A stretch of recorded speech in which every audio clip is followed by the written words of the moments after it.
Bueno, el programa de hoy va a tener coyuntura, como siempre vamos a ver qué ha pasado en el Congreso, ahí siempre hay temas interesantes, vamos a analizar dos situaciones importantes, la situación de la ex fiscal Zoraida Ábalos, el tema también del despacho digital que ahora va a poder hacer la Presidenta de la República y otros temas adicionales, y obviamente también vamos a hablar de los sectores económicos importantes en el país, como por ejemplo la ganadería. Y para cerrar hablaremos de la gastronomía a propósito de este premio que recibió el Restaurante Central. Dicho sea de paso, ha generado ciertas controversias en las redes sociales. Sobre ese tema también hablaremos hoy día. Y sin más dilación, vamos a ver cuáles son los eventos que le proponemos como noticias para el cierre de este día. Vamos a ir con la primera. Evidentemente está vinculada, como hemos anunciado, con la situación de la ex fiscal de la Nación, Zoraida Ábalos. El Pleno aprobó justamente su destitución y además acusarla constitucionalmente. Los alcances de esa situación y de esa decisión los vamos a analizar en este primer bloque con un experto en estos temas. Así que no vamos a hacer mayor detalle porque lo vamos a ver en breve. La segunda noticia está vinculada con el tema que también había adelantado, y es que con 72 votos a favor, el Pleno también ha definido, se acordarán que hubo una primera votación, en esta segunda votación se ha ratificado la posibilidad de que la Presidenta se ausente y pueda hacer el famoso despacho a través de medios digitales. ¿Cuál es el enfoque de eso? También vamos a analizarlo en breve. La tercera noticia, vamos a ver, es más bien de orden económico vinculado con el fenómeno del Niño. Se han aprobado cerca de 48 millones en acciones preventivas. Básicamente están orientadas a mejorar la situación de cara a lo que va a pasar con el fenómeno del Niño global. Ayer el gobernador de Lambayeque hablaba de esta situación y decía que básicamente eran acciones preventivas, pero hay que ver qué va a pasar después. Igual es importante hacerlo en seguimiento, pero es necesario, evidentemente, al menos estar preparado para lo que se viene. Y la última noticia tiene que ver con la gastronomía, con temas vinculados a este sector que siempre nos enorgullecen, y es que se ha declarado que el último sábado de abril de cada año será el día de los postres peruanos. Adicionalmente se está permitiendo que haya comercio de este tipo de viandas, ¿no? En el pasado, en la época colonial, en fin, al comienzo de la República era posible. Bueno, pues ha vuelto. Los alcances de eso lo vamos a ver hoy día también en una entrevista. Y sin más dilación, ahora sí, les doy la bienvenida y empezamos Diálogo Abierto.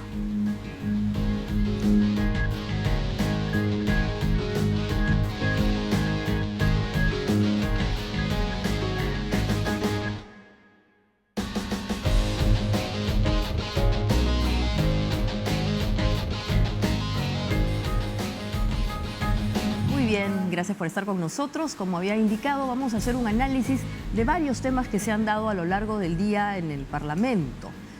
Obviamente queremos entender qué va a pasar o qué ha pasado, en verdad, con la ex fiscal de la Nación, Zoraida Ábalos. Así que para eso hemos convocado al constitucionalista Alejandro Rospigliosi. Buenas noches, Alejandro, y muchas gracias por estar con nosotros. Un placer. Ya lo adelanté. La situación de la ex fiscal Zoraida Ábalos no solamente le involucra a ella, sino que también tiene efectos vinculados con los procesos de fiscalización del Ejecutivo, concretamente el presidente. ¿Cómo podríamos entender esta situación? No sé si nos puedes dar un alcance.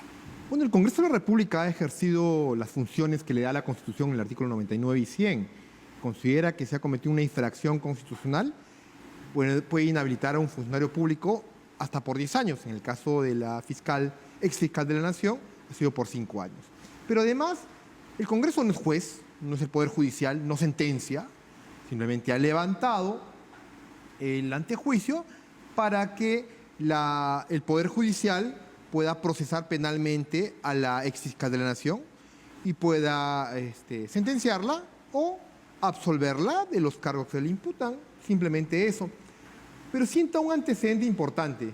Mire usted, es inaceptable en el Perú y no puede permitirse jamás la impunidad. Todos estamos para cumplir la ley, la Constitución y la ley. Y estos antecedentes nefastos de que el presidente de la República tiene corona, es una especie de virrey, y no puede ser ni siquiera investigado por delitos execrables como la corrupción, cambio. Se ha hecho una especie de prospective overruling y por lo tanto un presidente de la República, si comete delitos de corrupción, puede ser, claro que sí, investigado. Pero ¿qué pasa, doctor, con el artículo 117 de la Constitución, que es un poco lo que se invoca en estos casos? Porque digamos que taxativamente, mientras el presidente está gobernando y para proteger justamente al Ejecutivo, el Perú es un gobierno presidencialista, no debería justamente iniciarse este tipo de investigaciones, que es lo que además ha argumentado la defensa de la señora Ábalos, ¿no? Preventivamente sí, pero no puedo hacer nada porque voy en contra del artículo 117. ¿Cómo entendemos esa situación? Fue penoso escuchar a un un profesor de Derecho, defensor de la Constitución, Así es. en clases hablar de la lucha contra la corrupción, pero en la práctica hacer todo lo contrario. Y en efecto, el artículo 117 de la Constitución dice que el presidente no puede ser acusado, semánticamente diferente a ser investigado. Y lo que es inaceptable era que ni siquiera se lo podía investigar. Y el caso de la ex fiscal de la Nación no quiso siquiera investigar. Ella dice, y vamos a ver además los tweets de la señora que ahora los estaba justamente compartiendo por Twitter, que sí había iniciado esta investigación, pero preventivamente, ¿no? Ahí dice ella, hoy se ha consumado un nuevo atropello jurídico e institucional, jurídico porque, como he mostrado, se me ha destituido sin haber cometido infracción ni delito alguno, dice ella. Vamos a ver el siguiente. Institucional porque se está violando la independencia de la Fiscalía. La señal para fiscales y jueces es clara: o te alineas con mis intereses o te vas, dice ella, ¿no? Entonces, claro, acá hay un matiz y es importante para entenderlo bien. Entonces, la señora ha podido, aquí este es el último, dice, pero esto no termina hoy. Apelaré en las instancias correspondientes hasta que prevalezca la verdad. Obviamente, no tiene derecho a apelar. Claro que sí. Pero entendamos un poco la situación. Ella puede investigar, o sea, los fiscales pueden investigar a los mandatarios, al Poder Ejecutivo mientras están en el poder, pero no pueden acusarlo. Entonces, aquí, ¿qué pasó? ¿Por qué el tema de que es preventivo, pero no he podido hacerlo más? Es correcto lo que refieres. Investigar, sí. Acusar, no. Así es. Antonio Machado, un gran poeta español, decía, la verdad es lo que es. Y sigue siendo verdad, aunque se piense al revés. Y lo que sucede en este caso es que se hizo una figura absolutamente impropia, que fue, abro investigación, pero a reglón seguido la suspendo para cuando el señor presidente Castillo termine su periodo. Justamente haciendo esta interpretación, la interpretación en base al artículo 117, ¿no? Ella dice, tengo que proteger a la figura presidencial, y bueno, ahí aparece toda esta pero ahí viene la disquisición. incoherencia y la contradicción. Abro investigación, artículo 1 y artículo 2, la suspendo para cuando acabe su mandato, cuando la Constitución lo que prohíbe es lo que tú refieres, acusar, más no investigar. Ahora, estamos hablando concretamente, para contextualizar, del caso del expresidente Pedro Castillo. Así es. Ahora, para el futuro, entonces, ¿cuál es el mensaje para los futuros presidentes del Perú? Que eventualmente en el ejercicio de sus funciones pueden ser investigados más allá de lo que dice el artículo 117, que es muy concreto y taxativo. Pero vamos a ver, investigar es el primer paso. Y una vez que se ha encontrado sustento, medios probatorios, se pasa al segundo paso, que es el de acusar. Acusar no se permitía y no se permite, pero investigar sí. ¿Y el mensaje cuál es? Que los fiscales de la Nación tienen autonomía, sí, que no es autarquía, que no es hacer lo que les da la gana, que no es arbitrariedad ni promover impunidad. Y el segundo mensaje para el país es que del presidente de la República hacia el ciudadano cualquiera, todos estamos obligados a respetar la Constitución y la ley. Ese es el mensaje que se da al país. Hay que saludar al ex fiscal de la Nación, Pablo Sánchez. Hay que saludar a la fiscal de la Nación, Patricia Benavides, que ellos hicieron un prospective overruling y cambiaron ese nefasto antecedente de promover la impunidad y dijeron, no señor, sí se puede investigar, y lo hicieron. No acusaron, pero sí investigaron, ¿de acuerdo? Y fue el Congreso de la República el que recogió esa investigación prolija y la convirtió en una moción de vacancia presidencial por incapacidad moral permanente. Y en este caso, para cerrar con el caso de la señora Ábalos, el delito es la omisión en sus funciones. Correcto, la omisión en el cumplimiento de sus deberes de función. Eso es lo que se le imputa. O sea, ella debió continuar con la investigación y no inhibirse. Correcto. Pero más allá de eso, de repente el Poder Judicial la absuelve. Así que no tiene por qué preocuparse. El Congreso basta que encuentre indicios, levante el antejuicio y la manda a la Corte Suprema para que sea un juez supremo el que la investigue, la procese, la fiscal de la Nación, Patricia Benavides. Y la manda a la Corte Suprema para que sea un juez supremo el que la investigue, la procese, la fiscal de la Nación, Patricia Benavides. Y la manda a la Corte Suprema para que sea un juez supremo el que la investigue, la procese, la fiscal de la Nación, Patricia Benavides. pueda denunciar y esto continúa. Claro. No me extrañaría como el caso Tula Benítez, el cual también sucedió lo mismo y fue posteriormente absuelta. Así que de repente es absuelta. Pero mientras tanto, la señora no va a poder ejercer su función y evidentemente se queda en suspenso hasta que acabe este proceso. Otra situación que también se ha debatido mucho y obviamente ahora ya se aprobó en segunda votación es el tema de el despacho, vamos a llamarlo virtual, ¿no es cierto? Ahora la presidenta se va a poder ausentar del país y a través de medios sin contar justamente con un vicepresidente que la pueda reemplazar en funciones y hacerlo por medios digitales. Aquí se cuestionó mucho la constitucionalidad de esta situación. ¿Qué opina al respecto, doctor? Y lo pregunta nada menos una lideresa digital de opinión en temas de digitales, de innovación como usted. Pues bueno, Bueno, lo digital, lo tecnológico es neutro. Acá vamos a los puntos más bien políticos y constitucionales. Es un vacío legal, una laguna del derecho. Y esa laguna del derecho se puede llenar de dos formas. Una reforma constitucional, claro que sí, pero también una reforma legal. Si la Constitución dice blanco y la ley dice negro, se contradice la Constitución y la única manera de solucionar ese problema, esa antinomia, es con una reforma a la Constitución. Pero en este caso la Constitución no prohíbe. Es un vacío simplemente. Y ese vacío lo puede llenar de dos maneras, con una reforma a la Constitución o con una reforma a la Ley Orgánica del Poder Ejecutivo. Punto uno. Punto dos, es una situación excepcional no tener vicepresidente que requiere una respuesta excepcional. Más aún en un contexto actual en el que el Perú está siendo atacado por algunos gobernantes en los foros internacionales. El Perú está subrepresentado en eventos donde están presidentes, jefes de Estado, tenemos un ministro o ministra de Relaciones Exteriores. No es igual la representación. Es por ello que ante una situación excepcional se plantea una respuesta excepcional, que de manera, en estos supuestos, pueda la presidenta viajar momentáneamente y seguir despachando. En este caso, la excepción es a las dos vías que ha mencionado usted para llenar esa laguna Correcto, de la del ley. derecho. Así es. Ahora, estas excepciones, ¿cómo se ponderan? ¿En qué casos se dan? Es específicamente por lo que usted está comentando, porque internacionalmente el Perú necesita defenderse. Alguien ha mencionado además que la presidenta tiene la capacidad de ejercer, digamos, la representación de relaciones exteriores del país y eso podría ser evidentemente lo que le da la posibilidad de ir y ausentarse del país. La Constitución establece claramente que quien lidera la política exterior del Perú es el presidente de la República. Pero ¿qué dice usted de las personas que son más puristas? ¿No? Dicen, no, estamos de alguna manera contraviniendo a las leyes, porque de todas maneras tendríamos que haber defendido estos dos mecanismos para llenar ese vacío y ahora nos estamos yendo por las excepciones. Como el señor Harold Forsyth, que fue embajador del Perú en la OEA, y allí sí se olvidó absolutamente la defensa de la democracia y la Constitución, defendiendo el gobierno del golpista Castillo. Saliendo de ese puesto, le viene de manera fiebrada su preocupación por la democracia y el Estado de Derecho. En buena hora. Pero está equivocado. Porque en el Perú, el Congreso aprueba leyes y una vez que son firmadas por el presidente de la República y se publican en el Diario Oficial del Peruano, rigen y se presume su constitucionalidad.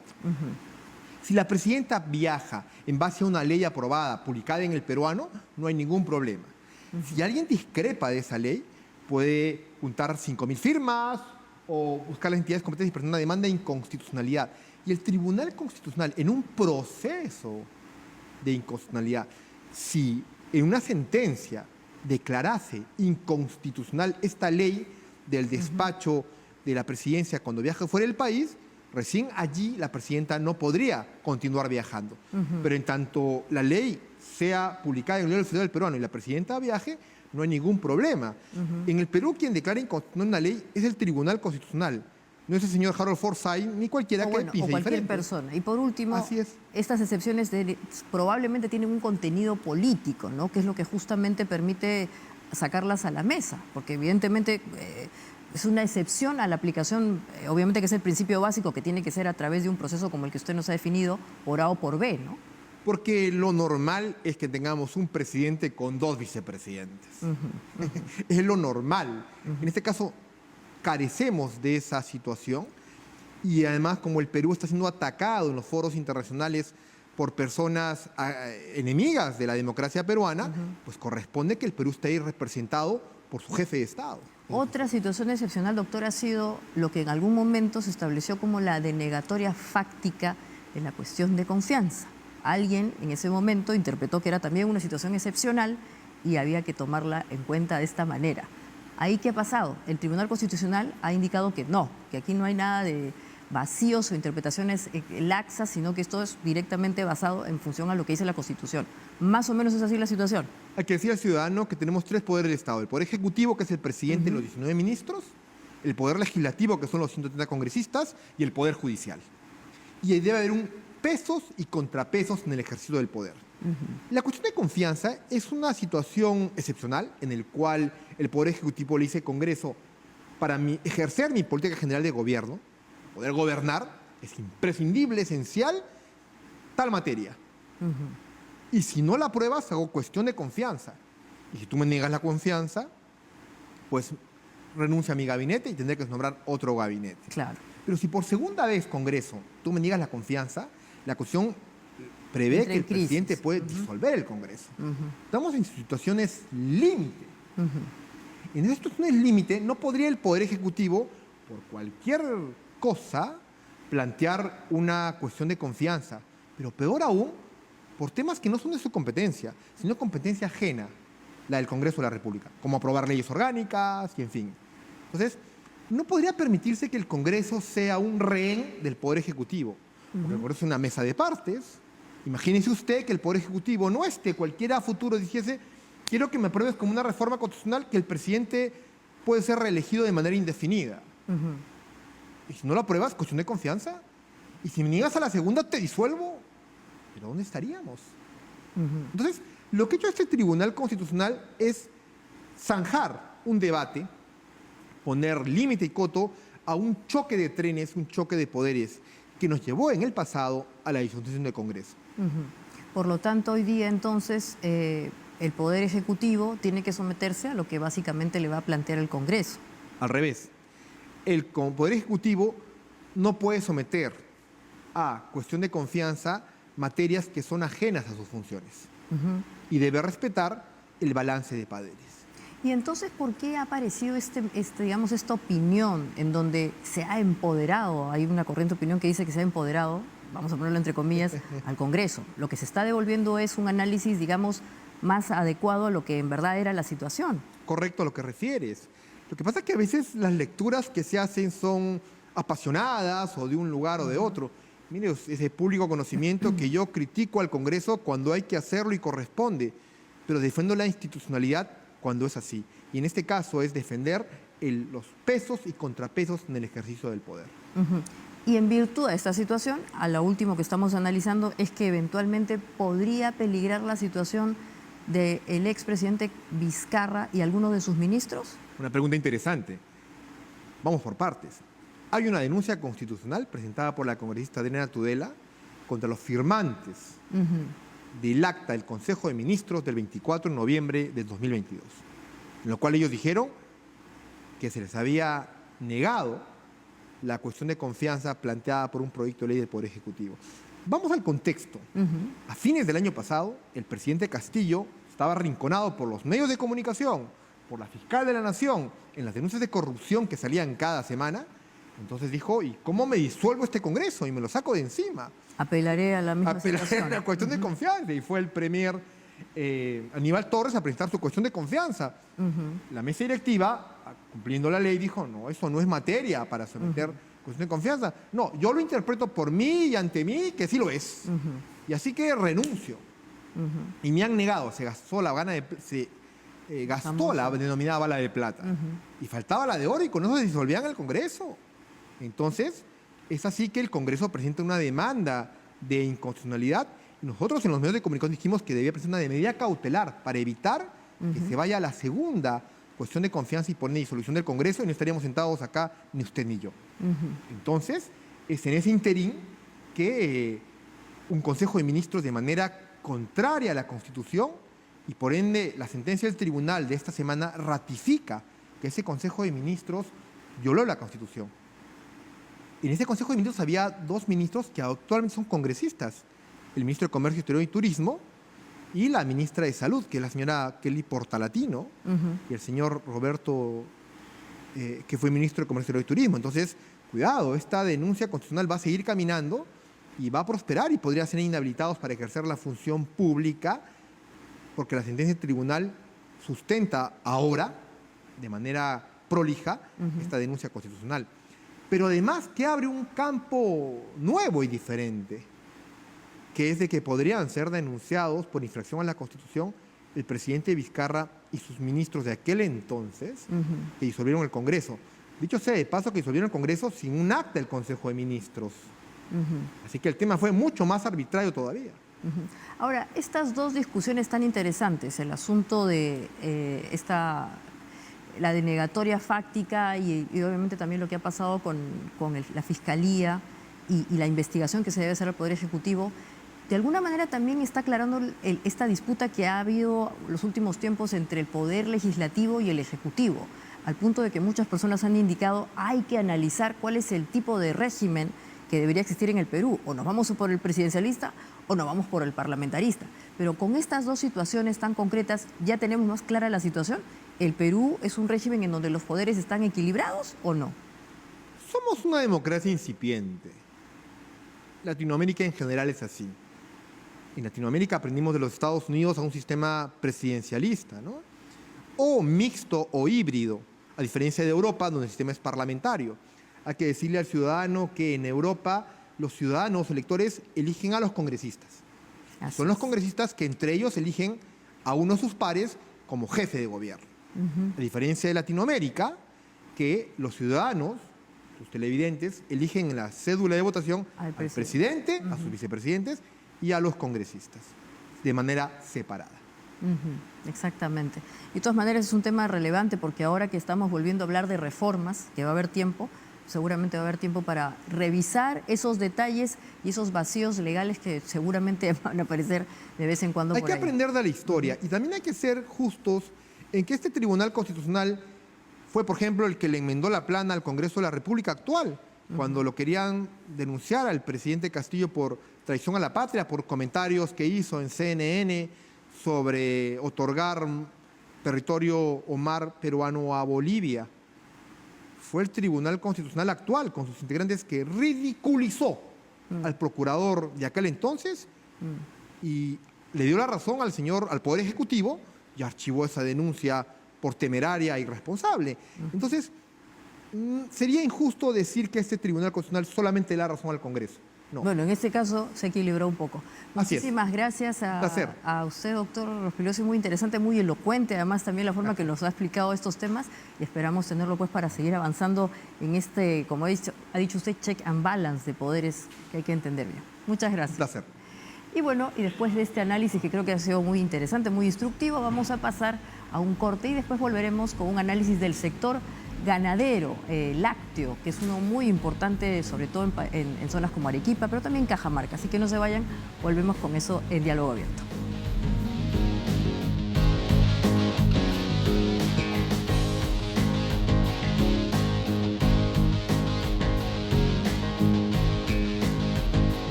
Muy bien, gracias por estar allí con nosotros. Vamos a hablar ahora de la ganadería, el sector lechero, y para eso hemos invitado al ingeniero Javier Valera. Él es ganadero y fundador de AGALEP, la Asociación de Ganaderos Lecheros del Perú. Buenas noches, ingeniero. Muchas gracias por la invitación. Bueno, el sector ganadero es importante en el Perú, a pesar de que a veces queda un poco soslayado por los otros grandes sectores, la agroexportación, la minería. Exacto, exacto. Entonces yo creo que es una muy buena oportunidad esta entrevista para dar a conocer a nuestro público televidente qué cosa es la ganadería en el Perú. Entonces, podemos mostrar, digamos... Claro que sí, vamos a ver un cuadro para ver la importancia del sector. Sí, queremos mostrar qué cosa es la ganadería en el Perú y su importancia económica y social, ¿no? Porque como vemos en la pantalla, prácticamente La producción de leche en el Perú está en todo el Perú.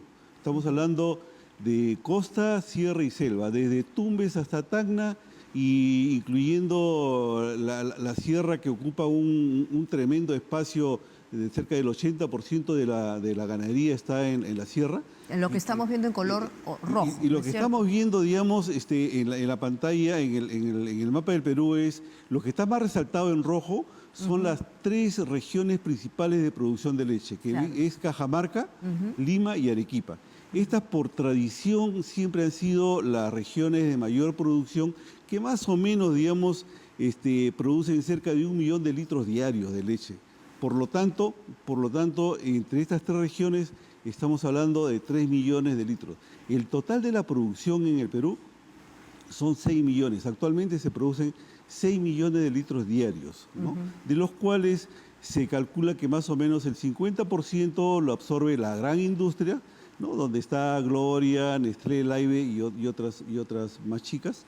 Y el otro 50% se distribuye a nivel de pequeñas industrias, ¿no? A nivel nacional. Claro, ahora, estamos aquí convocados a esta reunión con usted, ingeniero, porque cuando hablamos de los últimos temas climáticos solamente pensamos en agroexportación, pero también el tema climático está afectando la producción lechera. ¿Qué está pasando concretamente en los 3 lugares que nos has mencionado? Arequipa, Cajamarca.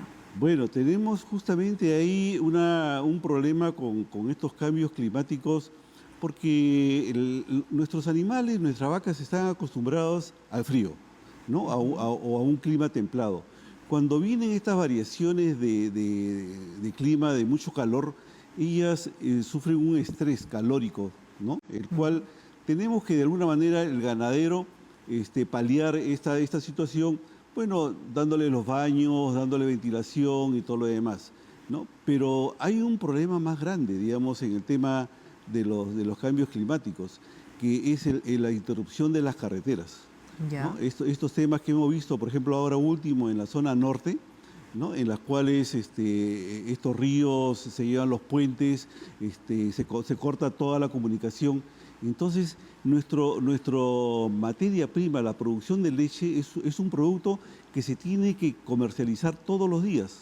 O sea, el ¿no? problema está basado en la logística. En la logística. La producción lechera no llega a su destino por este tipo de Exacto. interrupciones en transporte. Exacto. Entonces, ahí viene, digamos, esa importancia que deberíamos trabajar un poco más en hacer pequeñas industrias lácteas en cada región, en cada zona, ¿no?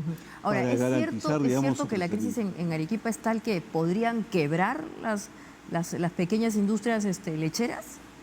Bueno, y ya, digamos, hemos tenido una experiencia muy, muy mala, digamos, con esta logística de poder trasladar la producción de leche en Arequipa, que les ha costado, digamos, a nuestros hermanos ganaderos unas tremendas pérdidas, digamos, económicas, porque no pudieron comercializar su leche y la tuvieron que simplemente botar, ¿no? Que es una pena, porque, digamos, es un gran alimento que, si no se puede comercializar, no se puede trasladar a la industria para su procesamiento, simplemente el ganadero tiene que botar esa leche, ¿no? O reutilizarla, digamos, como alimento, pero, digamos, es una pérdida, ¿no? Entonces, ¿Y qué medidas van a tomar entonces a través de la asociación que usted representa para poder justamente fortalecer o en todo caso salvar lo que queda del año? bueno, nosotros, digamos, estamos coordinando muchísimo con el Ministerio de Agricultura, en el sentido de que estamos trabajando junto con ellos para que se siga desarrollando esta industria láctea pequeña y mediana, que permita, digamos, procesar en sus regiones la producción de leche, ¿no? De esa manera podemos sí salvar, digamos, cuando ocurren estos problemas de pasar, digamos, los camiones con la leche a las plantas lecheras, que mayormente pues están en Lima, ¿no? Entonces, realmente, digamos, ese es un gran problema. Por eso es que yo creo que el impulso que está dando el Ministerio de Agricultura en estas pequeñas plantas de quesos a nivel regional creo que es un buen paso que se tiene que seguir dando, ¿no?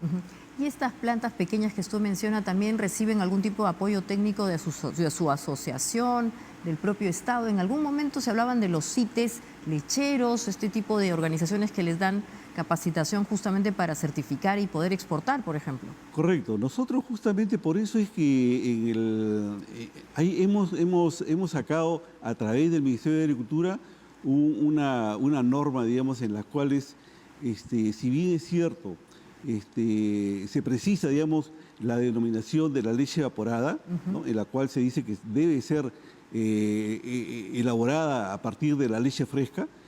También, digamos, que es una cosa muy importante, también, digamos, hemos logrado, digamos, establecer un sistema mucho más fácil de poder autorizar a estas pequeñas plantas que tenemos una cantidad infinita. ¿Cuántas más o menos? O sea, bueno, digamos, al menos en estos 3 lugares que nos han mencionado que son el mayor volumen de producción, ¿cuántas de estas plantas pequeñas o medianas existen? Mire, según las estadísticas estamos hablando de más de 60.000 plantas. Es un número relevante. Pero casi todas son, digamos, que no tienen la documentación, porque han hecho un trámite tan engorroso que justamente esta norma que hemos sacado está facilitando para que todas estas plantas se puedan ejercer, digamos, su actividad en una forma pues normal, ¿no? Con toda la documentación. Estamos hablando de certificaciones sanitarias, algún tipo de estandarización. Exacto, que de alguna manera le permitan llegar al público con mayores garantías, ¿no es cierto? Y mejorar su calidad. El Ministerio de Agricultura, a través de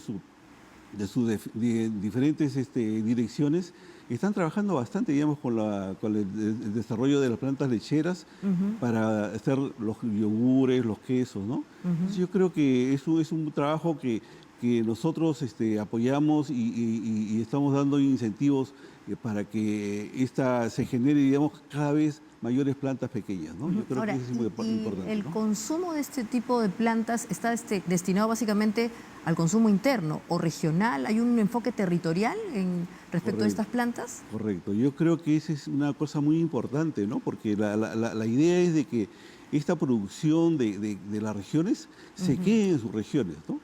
Se quede en sus regiones. Y, digamos, de esa manera puedan tener, digamos, costos más bajos, precios más asequibles al público. Pero necesitamos condicionar para que esto suceda, ¿no? Entonces, tenemos que de alguna manera establecer normas que permiten, digamos, que este paso se dé. Una de estas normas es la que estamos mencionando, la que ha salido en mayo del año pasado y ha comenzado ya a regir a partir de octubre del 2022, ¿no? En las cuales de alguna manera se obliga a la industria a que el principal producto, ¿cuál es el principal producto que estamos consumiendo nosotros los peruanos? La leche evaporada, ¿no?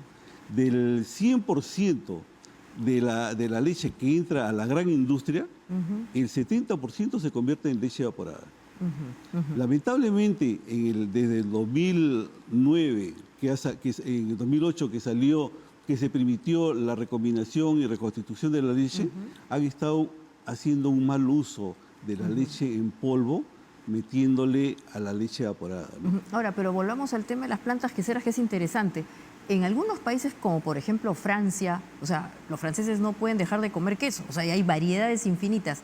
¿Sería posible que el Perú también aspire a eso con un número importante? Son 60.000 plantas que usted menciona. ¿Qué hace falta para justamente poder tener esa variedad de queso, que es una manera también de consumir los lácteos? Mire, justamente a eso iba, ¿no? Yo creo que, digamos, la distribución de los consumos, como decía, la leche evaporada ocupa el 70% de toda la leche que se transforma. Del consumo de lácteos. 70% de lácteos, ¿no? Después le sigue la leche UHT, que es la leche ultrapasteurizada, que se venden en bolsas, en cajas, en diferentes presentaciones. Después viene el yogur y después vienen los quesos, ¿no? Entonces realmente somos un país que consumimos muy poco queso. Entonces tal vez ahí radica la gran fortaleza que tiene el Perú para poder crecer tremendamente en la producción de quesos. Es por eso que el Ministerio de Agricultura le está dando muchísima importancia a que estas pequeñas plantas sean justamente las promotoras de hacer cada vez mayores cantidades y de mejor calidad. Fíjese, yo le cuento que hace poco, el año pasado, ha habido de alguna manera exhibiciones de quesos ya a nivel de país con otros países, ¿no? En Brasil, por ejemplo, ¿no? Y el Perú, digamos, ha tenido una buena participación y ganando, digamos, algunos premios muy importantes en la calidad de los quesos.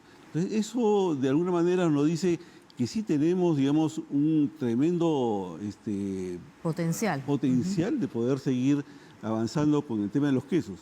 Yo le digo, la importancia que tiene nuestra actividad es tremenda, ¿no? Claro. Nosotros, digamos... Para cerrar, más o menos, justamente en función a esa importancia, ¿de cuántas personas estamos hablando que se emplean en estos sectores, en este sector? Solamente tenemos cerca de 500.000 de unidades agropecuarias ganaderas. O sea, son 500.000 familias ganaderas, ¿no? O sea, estamos hablando más o menos de 3 millones de personas. Bueno, es un número importante. Que son las familias. Estas familias generan, digamos, esta producción y generan empleo, ¿no? Claro. Estamos hablando más o menos que estos 3 millones se convierten en 5 o 6 millones prácticamente de una población que depende de la ganadería lechera, ¿no? Así es. O sea que es la importancia. ¿Cuál es el aporte a la economía del país de la actividad lechera?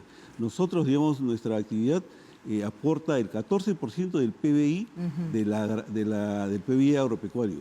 Como sabemos que el PBI agropecuario está dentro del 6%, 7% del PBI nacional. O sea, en realidad es una actividad muy importante, ¿no? Claro que sí, y por eso justamente lo hemos invitado y le quiero agradecer este diálogo. Claro. Espero poder tenerlo en otra ocasión y, como ha dicho, ojalá que podamos también consumir más queso. Además, el Perú tiene mucha variedad. Ojalá podamos hacerlo a la manera de algún país europeo. Bueno, sí, más queso y también una leche evaporada que sea una leche evaporada de verdad, con leche fresca, ¿no? Así es. Muchísimas gracias, ingeniero, por estar con nosotros y obviamente hasta otro diálogo abierto. Muy amable, gracias. Muy bien, y vamos a seguir hablando de productos de consumo y en este caso vamos a hablar de la gastronomía después del corte, así que no se vayan. El Perú ha ganado recientemente una distinción, vamos a saber qué significa eso. ¿Es un relanzamiento de la gastronomía peruana? Ya volvemos con eso en Diálogo Abierto.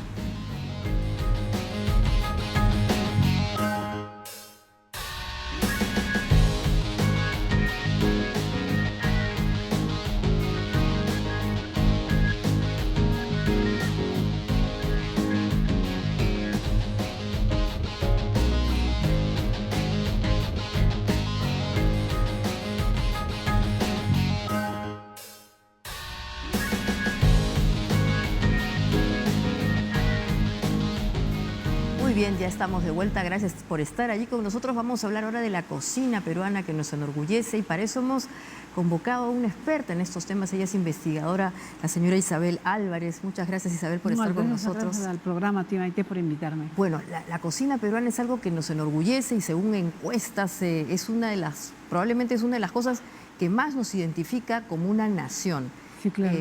Y ha habido una situación interesante recientemente, esta premiación que también nos enorgullece. La Central. De Central. Importantísimo por el trabajo que se hace, ¿no? Y yo creo que ese es un momento especial e importante que habría que generar una posibilidad de que ese logro, no solamente de él, sino de la cocina latinoamericana y los otros peruanos también que han participado como restaurantes, creo que es un momento especial, importante, de saber ubicarlo para dar una proyección diferente a las cocinas del Perú. Exactamente. Más allá de las personas, porque la cocina es una colectividad, es una creación colectiva. Y es el gran tesoro que el Perú tiene, ¿no? Sus cocinas regionales, como todos los países, ¿no? Claro, y es un sector que además, hablábamos antes, que está engarzado con otros sectores más intensivos, como puede ser la agroexportación, la agricultura, eventualmente también la ganadería, que de alguna manera todavía no da ese despegue. ¿Cómo podemos lograr que ese elemento tan positivo que es la cocina peruana, que tiene tanto prestigio internacional, también en economía se dice, le chorree a estos otros sectores? Yo creo que, y también podría ser también desde la otra mirada, o sea, que los otros sectores, en la línea y el ejemplo que pones también, ¿qué le chorrea a la cocina? ¿Qué se le da? Yo creo que, mira, sin tener un enfoque pesimista, pero yo creo que una gran deficiencia en general de la administración pública, y lo digo porque he tenido un cargo de viceministro 1 año 3 meses, es la unidimensionalidad del enfoque. Cada ministerio, incluso dentro de los ministerios, cada dirección anda por su propia cuenta y no hay una mirada concurrente, complementaria. Entonces, si no hay ese enfoque con gobiernos regionales, con los DIRCETURS, ¿por qué menciono esto? Porque si hay un enfoque complementario de las diferentes instituciones del Estado, las cocinas regionales, que es el motivo de la gran cocina del Perú, tenemos 25 regiones y cada región tiene una particularidad, una singularidad que la hace rica y que tiene que ser ofertada para el turismo, que lo estaba haciendo MINCETUR y lo hace MINCETUR. Y eso es importantísimo, que haya ese complemento, porque si no hay complemento, realmente bien difícil que hayan logros, ¿no? Claro, además porque, digamos, este sector tiene la magia de ser local y global, ¿no es cierto? O sea, lo que consume el peruano y que nos enorgullece, pero también atraemos al mundo. Claro. Porque hay un acervo cultural que en este momento se está colocando en el primer mundo, digamos. Claro. O sea, todos quieren saber por qué el Perú tiene esta sofisticación culinaria y eso rebota justamente a favor de otros sectores. Sí, vamos a ver, yo creo que en primer lugar las cocinas son procesos colectivos que no se improvisan. Por eso hay países, ya para no mencionar brevemente, pero que pueden ser países con un desarrollo, pero si no hay una cocina importante, perdóname, Estados Unidos, que Exacto. son las migraciones, los procesos que se han dado al interior de ese espacio territorial, ¿no? Que no se da, pero el Perú no, en el Perú la cocina no se improvisa. En el Perú, y muy breve te comento, en la canción de la chicha hecha en la época de la independencia del Perú, los mismos autores del himno nacional crean una canción como una manera de generar un ambiente de emotividad a la población que estábamos en busca de la libertad del Perú hace 200 años. En la canción de la chicha se menciona el chupe camarones, el ceviche, se mencionan los ajíes, se menciona la chicha, o sea, ya estaba puesto. O sea, ¿qué quiero decir con eso? Hace 200 años, esos platos que son emblemáticos hoy en la cocina peruana, ya estaban puestos en el imaginario, incluso como un elemento motivador para los peruanos. Entonces, las cocinas son procesos, en el Perú es muy importante, lo que pasa es que nunca lo hemos mirado de esa manera. Siempre está un poco pendiente de la mirada hacia afuera, que nos legitime. Pero en realidad no necesitamos que nos legitimemos nosotros mismos, porque tenemos una cocina importante y yo creo que eso lo que está pasando en el exterior y los restaurantes que están en el exterior tienen esa característica, ¿no? O sea, cada país de países andino-amazónicos tiene una característica que la singulariza, pero también que se comparte, porque son territorios de alguna otra manera compartidos en las altitudes, lo que se produce, en fin, ¿no? Claro. ¿Y cómo hacemos para que esto que decíamos al comienzo, que nos enorgullece, se convierta en un disparador de otros sectores que también están vinculados a esa cadena, ¿no es cierto? Por ejemplo, algunas personas se preguntan por qué en el caso de la cocina peruana no logramos tener este nivel ya casi de popularidad como suele ser con la cocina francesa o con la cocina mexicana, que digamos que son globales, ¿no? Y claro, que con productos muy específicos vamos a hacer sacrílegos tipo fast food, ¿no? La pizza, el taco. En el caso del Perú, ¿sería posible esa situación? Porque finalmente redunda a favor de todos los que están vinculados con este sector. Mira, ahí hay muchos paradigmas, muchos imaginarios sobre la cocina. Sinceramente, si somos autocríticos y hay que hacerlo, de una u otra manera, la cocina peruana, si bien la queremos, nos enorgullece, incluso creo mucho más que el fútbol, ya mira lo que ha perdido Perú ante Japón, para decir algo, pero, o sea, ¿qué es lo que pasa? La cocina peruana también en un momento ha sido vista, está creciendo, se está desarrollando, la autoestima crece y aparece en la cocina, pero no siempre ha sido así, o sea, cuesta posicionarla todavía. Entonces, la cocina, lo que pasa es que en el imaginario, en el mundo, la cocina europea es como el referente de la gran cocina, de la llamada alta cocina. O sea, como si hubiera alto, bajo, regular, ¿no? Entonces, la cocina francesa indiscutiblemente como la gran cocina y eso hay toda una cosa entre ellos, entre España e Italia y bueno, esto es todo un rollo, como se diría, que ahorita creo que no sea menester comentarlo, pero igualmente hay que considerarlo. Yo creo que estas cocinas de una manera, mira bien, incluso ¿quién nos califica? Siempre es Europa. A ver, ¿por qué Bolivia, Panamá, Perú, por qué no califica Francia? Claro. Preguntémonos, no forma parte del paradigma ni del imaginario, ¿no? Siempre son ellos los que nos dicen quiénes somos los mejores, ahora mismo. Ojo, ¿a qué viene esto? Yo creo que sí se puede posicionar y este reconocimiento a Central y a las cocinas de Sudamérica, incluidas las otras dos peruanas, y que se hace, pues esa clasificación viene de los 50 mejores, viene del año 2007, 2008, viene ya hace algún tiempo. Yo creo que sí se puede posicionar y hay que seguir en ese camino. Ahora, Lo importante es preguntarnos por qué no tenemos tanta afluencia turística como la tiene de repente Santo Domingo, lo tiene el propio Chile o los países vecinos. ¿Por qué tenemos? Porque lo que hay que hacer es justamente lo que decíamos al inicio. Tiene que haber una concurrencia de voluntades, de políticas públicas complementarias. Si no hay eso, no hay nada. Vamos a dirse tours en las regiones. ¿Quién se hace cargo de eso? Que se enseñen cursos de cocina en las regiones del Perú, que se Enfotur cree que se afianza en las regiones. Podríamos mencionar muchas más cosas y lo importante creo es tomar conciencia de esto, que este es un momento importante para que al igual como se reactive el turismo, un componente esencial de la reactivación del turismo sea la puesta en valor de las cocinas regionales locales. Un solo ejemplo, las picanterías ya han sido declaradas Patrimonio Cultural de la Nación por un proyecto que se hizo con la Universidad San Martín, cuyo tuve yo la tremenda satisfacción de estar al frente. Pero ¿qué se ha hecho? Hay que apoyarlas. Porque muchas han desaparecido, muchas señoras se han muerto, en fin. O sea, hay todo un tema que hay que saber enfocarlo desde las direcciones regionales, desde los ministerios de manera complementaria, Ministerio de Medio Ambiente, Ministerio de Agricultura, Ministerio de Cultura, ¿no? O sea, somos como 6, 7 ministerios que tendríamos que trabajar al unísono y eso es lo que hemos intentado en algún momento. Claro, ¿no? Isabel, hemos hablado de estas cocinas, digamos, la gran cocina europea, francesa, básicamente, ¿no? Y que además tiene, vamos a decirlo en inglés, una forma de hacer cocina, el famoso know-how, al punto que incluso se exporta y la gente va a estudiar estos lugares para saber cómo cocinar.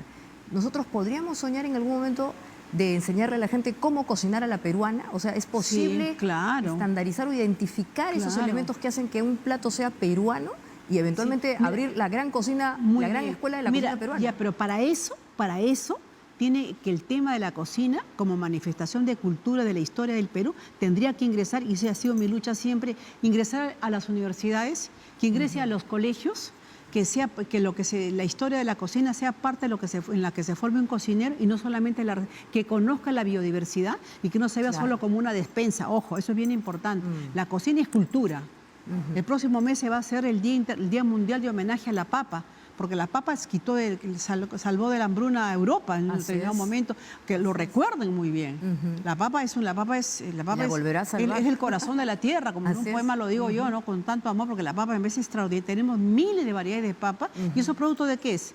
Es producto de las manos y el trabajo de las comunidades campesinas, que en la época de la pandemia nos han llenado la barriga de tranquilidad, por favor, y eso hay que reconocerlo. Entonces, yo creo que sí se puede llegar a hacer, pero lo primero que tiene que convencer son los propios peruanos, ¿no? De pensar que el Perú puede perfectamente enseñar su cocina a otros, pero también yo diría, también pensar en una cocina latinoamericana, andino-amazónica también, porque para empoderarnos, por decir, frente a Europa, sí es posible, lo hemos intentado, en algún momento hemos hecho un congreso, incluso si me permites decirte, desde el año 2013, con la Universidad San Martín de Porres, que es la que más le ha aportado este tema, generamos un movimiento de las cocinas andinas, Perú, Chile, Argentina, Colombia, Venezuela, hemos trabajado, ¿qué cosa? Una manera de enfocar las cocinas regionales, biodiversidad y todos los componentes y el rol fundamental de la mujer. O sea, mira, en realidad hay muchos factores, muchos elementos que concurren en la forma como enfocar la cocina, ¿no? Claro, y que se convierta en verdad en un disparador de desarrollo, ¿no? Porque totalmente nos enorgullece, nos hace sentir mucho más felices de ser peruanos, pero todavía hay muchas tareas que están pendientes. Los que estás comentando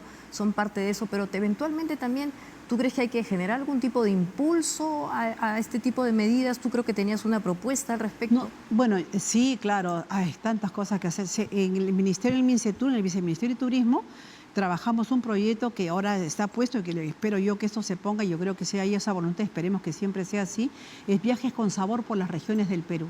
Es que mira, la informalidad y el sector de la cocina no se salva, la informalidad es como una constante, como un mal, Dios mío, que habría que superarlo, ¿no? Y en las picanterías, mira, los sabores del Perú de las regiones nacen en las picanterías y en las chicherías.